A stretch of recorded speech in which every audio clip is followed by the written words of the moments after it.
Guys, eto. Kakukuha lang namin. Nandun pa si Marks ngayon. Nag-ano pa siya. Ayun na. May coaching pula doon. Kasi kabibili lang namin ng bote. Dahil nga nag-post kami na naghanap kami ng 1.5 na bote. Eto. May nabili kaming 100 pieces na 1.5. Diba? Makakagawa na tayo ng maraming 1.5 natin. So, ayan. Dami na nating bote. Thank you, Lord. Ang problema na lang natin ngayon na bote ay 350 ml. So, yun yung hahanapin natin. Ayan o. Yan lahat ng bote, guys. So, buti na lang talaga nag-pay off yung aming pagpo-post online na paghahanap ng bote. Kasi problema talaga kami kasi kami kukuha ng mga 1.5 bottles. And thank God, ito binless tayo ng mga bottles. Although kailangan namin bilhin, pero mas mura naman yung pagkakabili namin kaysa sa ibang bottles na pinupuhunan na nilalagyan namin ng puhunan kagaya ng mga bottles na yan. Ito, mura lang namin binili. Ang ano lang, kailangan lang namin linisan. Pero mabilis lang naman linisan yan. Unlike ng ibang bottles like ng gallons, mahirap.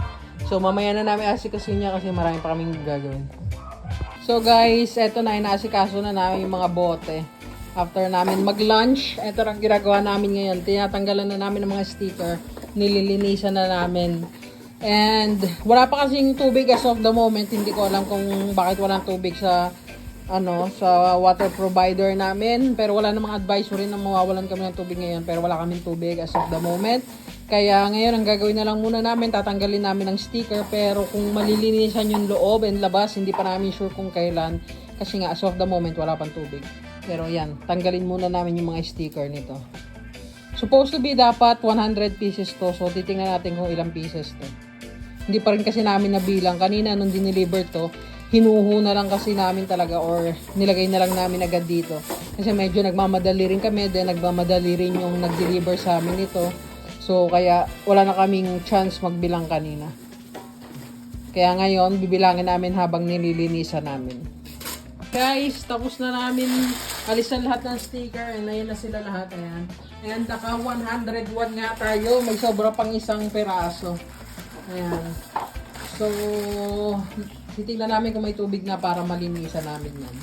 Pero kung wala, yan na muna. So, tatapon muna namin ito mga kalat namin mga sticker kasi marami-rami. So, yan o. Yan na lahat. Tatanggal na namin yan. Kanina, hindi na namin kayo naisama. Bumili na rin kami ng mga bote. Ayan. Kasi may mga parating kaming bagong product. Yung liquid detergent namin and yung fabric conditioner namin. So, ayan. Gista kami ng maraming bote. Kaya ito, bibili pa kami nito mamaya itong 1 liter namin.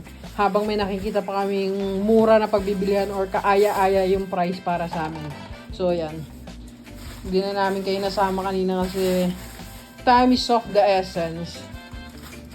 Nagpa-printing kami ng tarpaulin kanina, hindi rin namin na-videohan. Pero bukas pa naman namin yung kukuhanin. So, baka bukas pagkuha namin, may isasama namin kayo. For now, ito lang unang may papakita ko sa inyo. Thank you for watching!